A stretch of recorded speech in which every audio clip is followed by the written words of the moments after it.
इन दिनों का प्रजनन विपत्ति का आमंत्रण। कोई समय था जब पृथ्वी पर मनुष्यों की संख्या 1 करोड़ से कम थी। सर्वत्र पेड़ों और झाड़ियों की भरमार थी। उस समय पशुपालन प्रमुख उद्योग था। दूध की नदियां बहने की बात अक्षरशः सही होती थी। वह कार्य सरल भी था। इसके उपरांत कृषि कार्य की ओर ध्यान दिया गया। अन्न, शाक, फल उगाए गए। इसके लिए झाड़ियां काटकर जमीन निकालने और उसे समतल करने की आवश्यकता पड़ी। यह कार्य एक व्यक्ति का नहीं, पूरे समुदाय का था।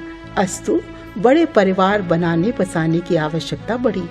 बहुविवाहों का प्रचलन उसी समय का है।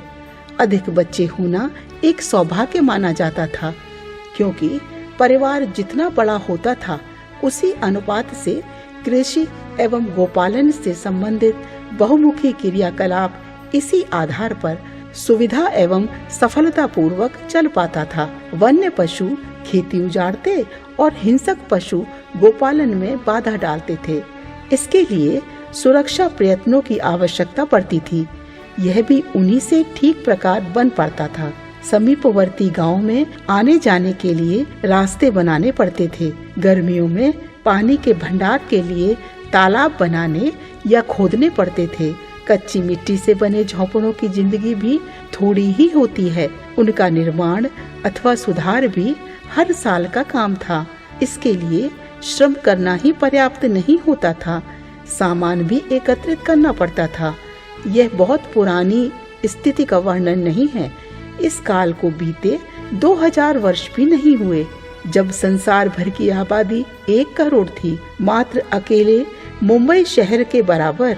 इसलिए जीवन साधन जुटाने के लिए वे नफे में रहते थे, जिनके परिवार बड़े थे। कपड़ा बनाना या अनाज से कपड़ा बदलना भी ऐसा ही काम था, जिसमें जनशक्ति की अधिकाधिक आवश्यकता पड़ती थी। जिनसे अपनी समृद्धि की रक्षा करनी होती थी, वे दस्युगण भी प्रतिकार चाहते थे। यही सब कार्य बड़े परिवार में ठीक तरह बन पड़ते थे। इसलिए वे परिवार सुखी समृद्ध माने जाते थे, जिनके सदस्यों की संख्या अधिक होती थी। इन परिस्थितियों में संतान की वृद्धि सौभाग्य एवं ईश्वरीय उपहार माना जाता हो तो आश्चर्य ही क्या। संतान उत्पादन के सहारे परिवार का बढ़ना प्रसन्नता की बात समझी जाती थी। इसके लिए मनौतियां मानी जाती थी और खुशियां मनाने की योजनाएं बनती थी। यह बात पुरानी हो गई। परिस्थितियों में असाधारण परिवर्तन हो गया। अब जनसंख्या 1 करोड़ के स्थान पर 500 करोड़ से भी अधिक है। चक्रवृद्धि दर के हिसाब से यह उत्पादन सन 2000 तक 16 वर्षों में निश्चित रूप से दूना हो जाएगा, अर्थात 1000 करोड़। जमीन सभी उपजाऊ नहीं है। उसका बड़ा भाग पर्वत, ऊसर, जलाशय, नदियां घेरे हुए हैं। सारे प्रयत्नों के बावजूद जितनी जमीन उपजाऊ बनाई जा सकती थी, बनाई गई है। रासायनिक खाद खोजकर सिंचाई का अतिरिक्त प्रबंध करने के उपरांत भी जितना कृषि उत्पादन बढ़ाया जा सकता था, उसके लिए प्राणपण से प्रयत्न कर लिया गया है। फिर भी वर्तमान आबादी का पेट भरने के लिए वह पर्याप्त नहीं होता। 1/4 आबादी को भूखों मरना पड़ता है। इसका प्रमुख कारण है जनसंख्या की वृद्धि और खाद्य उत्पादन की कमी। विगत 2 वर्षों में सभ्यता का विकास हुआ है। विज्ञान ने सुविधा साधन बढ़ाने में सहायता की है। समुन्नत जीवन का अभ्यास बढ़ा है और अन्न वस्त्र के अतिरिक्त भी अनेक वस्तुओं की बड़ी मात्रा में आवश्यकता पड़ने लगी है। जिन्हें यह नहीं मिलते या कम मिलते हैं, वे खिन्न होते हैं। इस आधार पर बढ़ती हुई विषमता ईर्ष्या, द्वेष के, चोरी, अपहरण के विग्रह खड़े करती है। शिक्षा, चिकित्सा, यातायात के साधन अब दैनिक आवश्यकता में सम्मिलित हो गए हैं। बढ़ते उद्योगों के लिए कल कारखाने लगे हैं और उनने ही अच्छी जमीन ही घेरी है। स्कूलों, अस्पतालों को जमीन चाहिए। इन कारणों से खाद्य उत्पादन पर प्रभाव पड़ता है।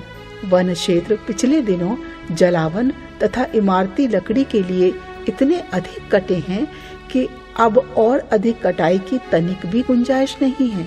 वृक्ष बादलों को खींचकर वर्षा करते हैं। मनुष्य द्वारा छोड़ी गई गंदगी की सफाई करते हैं, वर्षा के पानी से जमीन कटने से रोकते और कृषि उत्पादन बढ़ाते हैं। रहे बचे जंगल भी काट लिए जाएं तो भयंकर दुर्भिक्ष पड़ेगा और जो जीवित हैं उन्हें भी अन्न जल के अभाव में प्राण त्यागने पड़ेंगे। ऐसी दशा में खेती के लिए जमीन बढ़ने और बढ़ी हुई आबादी का पेट भरने का कोई उपाय नहीं दिखता। पिछले 200 वर्षों में विशालकाय कल कारखाने, द्रुतगामी वाहनों का बहुत विस्तार, मनुष्य की बढ़ती हुई आवश्यकताओं की इनके द्वारा पूर्ति होने के कारण वे भी अनिवार्य हो गए हैं। बड़े शहर प्रायः नदियों और समुद्रों के किनारे बसे हैं। रेल, मोटर, जलयान, वायुयान कोयला या तेल से चलते हैं। उनके द्वारा जहरीला धुआं निकलता है। कारखानों से गंदा पानी भी निकलता है, वह नदियों में होकर समुद्र तक पहुंचता है। इसका परिणाम यह हुआ है कि हवा और पानी दिन दिन अधिक जहरीले होते जा रहे हैं। रासायनिक खादों में फसल बढ़ाने और फसल के कीड़े मारने वाली जहरीली दवाओं का प्रयोग होने से भी वह विष हवा पानी में होकर मनुष्य के शरीर में ही पहुंचता है। इस आधार पर बीमारियों की अंधाधुंध वृद्धि हो रही है। हर साल अस्पतालों और डॉक्टरों की संख्या बढ़ती जा रही है, पर रोगों में कमी होना तो दूर, उनसे निरंतर वृद्धि ही हो रही है।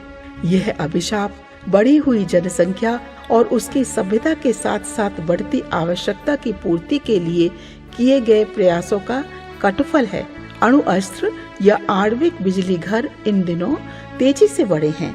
इसके फलस्वरूप मधुमेह, ब्लड प्रेशर आदि असाध्य रोगों की भरमार हो रही है और बच्चों में अपंगों, विक्षिप्तों की संख्या निरंतर बढ़ती जा रही है। इनका भरण पोषण अभिभावकों के लिए भार बनता जा रहा है।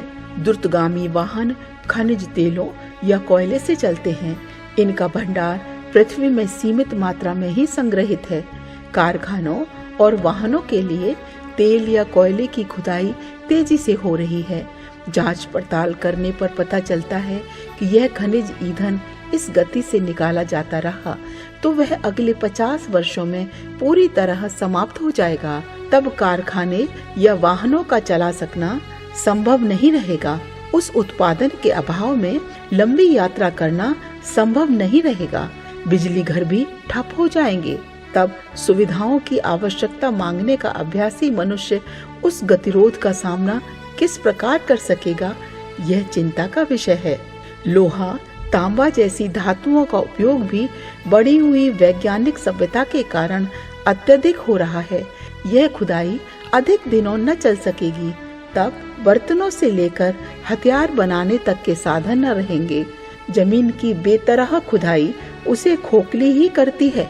साथ ही ज्वालामुखी फटने, भूकंप आने की संभावना भी पहले की अपेक्षा कई गुनी होती जा रही है। ऊपर की पंक्तियों में उन ढेर सारी परिस्थितियों का संकेत किया गया है जो आज भी कम नहीं, कल तो इसकी संख्या और भी कई गुनी बढ़ने जा रही है। इन सब का मूलभूत कारण एक ही है, बढ़ती जनसंख्या। पृथ्वी के साधनों की एक सीमा है। उनका दोहन बेतरह होता गया तो वह दिन दूर नहीं जब वह अपनी असमर्थता व्यक्त करेगा और बढ़े हुए लोगों का अभावग्रस्त होकर अथवा बढ़ती गंदगी का विष पीकर अपने प्राण त्यागने पड़ेंगे। शिक्षा पुराने जमाने में प्रचलित नहीं थी, पर अब उसे हर नागरिक के लिए अनिवार्य बनाने की बात सोची जा रही है। इसके लिए स्कूलों की इमारतें चाहिए जो जमीन मांगती हैं, फिर अध्यापकों का वेतन चाहिए। सरकारें प्रयत्न करने पर भी उसकी पूर्ति नहीं कर पाती। देश को स्वतंत्र हुए प्रायः 40 वर्ष होने को आते हैं। इस बीच शिक्षा बजट हर साल बढ़ते जा रहे हैं, किंतु अशिक्षितों की संख्या कम नहीं हो पाती। देश में 70% अशिक्षित हैं। इतने ही अंग्रेजों के समय थे। जितनी शिक्षा में वृद्धि होती है उससे अधिक आबादी बढ़ जाती है। फलतः अशिक्षा की समस्या जहाँ की तहाँ बनी रहती है। इस दिशा में भविष्य में भी कोई आशा की किरण नहीं दिखती। क्योंकि 70% पुराने निरक्षरों को पढ़ाना और बढ़ती आबादी के अनुपात से नए स्कूल खोलना सरल नहीं है। इस पर इतना पैसा खर्च होगा जिसकी पूर्ति के लिए लगने वाले नए टैक्सों का भार वहन करना जनता के लिए संभव न हो सकेगा। फिर भोजन के बाद दूसरे नंबर की समस्या स्वास्थ्य और शिक्षा का समाधान कैसे होता रहेगा। भूखे, बीमार और अनपढ़ लोगों की संख्या बढ़ते जाना किसी देश की पतन और पराभव का कारण हो सकता है। बढ़ी आबादी के लिए निवास के लिए स्थान चाहिए और रोजगार धंधे भी। भारत की 70% जनता देहातों में बसती है, अतः वहाँ रोजगार के स्रोत सूखते जा रहे हैं। फलतः वहाँ के शिक्षित और अशिक्षित दोनों ही बड़ी संख्या में शहरों की ओर भाग रहे हैं। वे सोचते हैं शहर संपन्न है, इसलिए वहाँ पहुँचने पर कुछ धंधा मिल जाएगा। मिल भी जाता है, पर स्थान की कमी और बढ़ती घिच-पिच से बीमारियां ही नहीं, अनेक प्रकार की दुष्प्रवृत्तियां ही बढ़ती हैं। अमीरों के कोठी बंगलों को छोड़कर शहर दूसरे तीसरे दर्जे के लोगों के लिए हर दृष्टि से, विशेषतया निवास की दृष्टि से, गंदगी के घर और साक्षात नरक ही बनते जा रहे हैं। विनोबा शहरों को देश के शरीर पे उगे हुए कैंसर के फोड़े कहा करते थे। वहां पहुंचने पर मनुष्य जो पाता है उसकी तुलना में गवाह अधिक बैठता है। शारीरिक स्वास्थ्य और मानसिक संतुलन की दृष्टि से वह खोखला ही हो जाता है। गरीब तबके से अपने स्थान की अपेक्षा शहरों में व्यभिचार, चोरी, जुआ, शराब जैसी गंदी बीमारियां इसलिए पीछे लग जाती हैं कि शहरों की चमक दमक जिस जिस प्रकार का अमीरी वातावरण देखती हैं, वैसी ही नकल करने के लिए कुमार्ग अपनाने और उसका प्रतिफल भोगने के अतिरिक्त और कोई मार्ग नहीं रह जाता। विज्ञजनों का निष्कर्ष है कि घनी आबादी में रहने वाली गरीब जनता अवांछनीय वातावरण उत्पन्न करती है। न केवल शारीरिक और मानसिक रोगों की भरमार होती है, वह गुण, कर्म, स्वभाव की दृष्टि से भी हेय बन जाती है। स्वार्थपरता, निष्ठुरता, विश्वासघात, ठगी, बेईमानी, बदमाशी की मात्रा अनायास ही बढ़ जाती है। वहाँ की परिस्थितियाँ ही ऐसी होती हैं जिनमें अगणित कुत्साएं और कुंठाएं पनपती हैं और शालीनता को अस्त व्यस्त कर देती हैं। ऐसे ओछे नागरिक किसी देश के लिए भारभूत ही हो सकते हैं। हर दिनों हर क्षेत्र में अनेकानेक ढंगों की चित्र विचित्र समस्याएं बढ़ी हैं। उनका हल समाधान होने के लिए राजनैतिक, सामाजिक, आर्थिक एवं धार्मिक क्षेत्रों में अनेकानेक विचारणाएं और धारणाएं होती रहती हैं। उनमें से कितने ही निष्कर्षों को कार्यान्वित भी किया जाता है कि वास्तविकता यह है कि गुत्थी एक भी सुलझती नहीं, संकट एक भी टलता नहीं, क्योंकि समस्त समस्याओं का इन दिनों एक ही प्रमुख कारण है, बढ़ती हुई जनसंख्या, गरीबों का बहुप्रजनन। इस दुष्प्रवृत्ति के तात्कालिक और दूरगामी अनेकानेक दुष्परिणाम प्रस्तुत होते हैं। विभीषिकाएं जिस क्रम से उभरती हैं, उनकी तुलना में सुधार के उपाय, उपचार बहुत पीछे रह जाते हैं। वधुएं जल्दी जल्दी प्रजनन करने के कारण शरीर से जर्जर हो जाती हैं। जवानी की आयु पूरी तरह आने भी नहीं पाती कि उनकी काया जरा जीर्ण वृद्धाओं जैसी हो जाती है।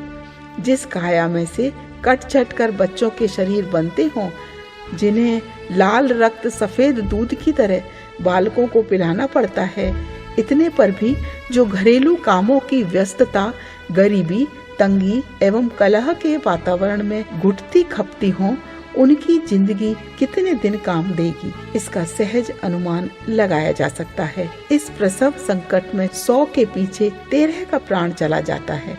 नवजात बालक भी 1 वर्ष के भीतर 1000 के पीछे 130 के करीब अकाल मृत्यु के ही ग्रास बन जाते हैं।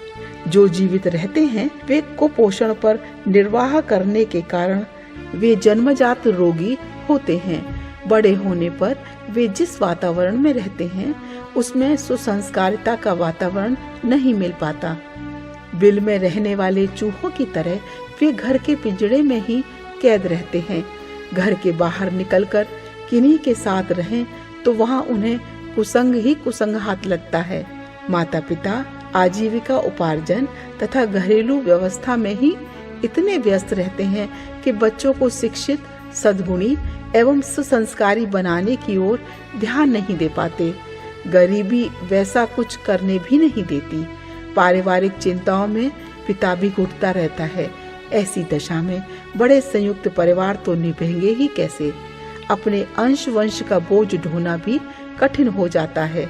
बच्चे उनकी माता पिता भाई बहन इस प्रजनन के अभिशाप का दंड भोगते हैं। यह समय इसके लायक बिल्कुल भी नहीं है कि बच्चे पैदा किए जाएं। जिन्होंने विवाह कर लिया हो वे भी परिवार नियोजन की बात सोचें और संतानोत्पादन पर कड़ा अंकुश लगाएं। सामान्य आजीविका में मियाँ बीबी का गुजारा ही कठिन पड़ता है। वे ही दोनों आपस में एक दूसरे को संतान माने और सुविकसित प्रगतिशील जीवन के लिए जिन प्रयासों या साधनों की आवश्यकता है उन्हें जुटाते रहें। किसी को बच्चों की भारी उत्कंठा हो तो किसी गरीब का बच्चा पालने या पढ़ाने के लिए लिया जा सकता है। पिंडदान मिलने या वंश चलाने जैसी पुरानी सड़ी गली बेतुकी मान्यताओं को उठाकर एक कोने पर रख देना चाहिए। अब तक जितने लोग पैदा हो चुके हैं वे ही समस्या बने हुए हैं। फिर नया प्रजनन करके उनके मुख का ग्रास न छीने तो ही अच्छा है। परिस्थितियों को देखते हुए नए प्रजनन को समाज द्रोह की संज्ञा दी जाए तो इसमें तनिक भी अतिशयोक्ति न होगी। भारत जैसे समस्याओं से घिरे देश में प्रजनन पर जितना अंकुश लगाया जा सके उसे उतनी ही बड़ी देशभक्ति, मानव सेवा एवं निजी परिवार की प्राण रक्षा ही कहा जा सकता है। यदि इस संबंध में उपेक्षा बरती गई तो अगली शताब्दी में लोगों को अन्न वस्त्र मिलना तो दूर सड़कों पर चलने के लिए जगह तक न मिलेगी।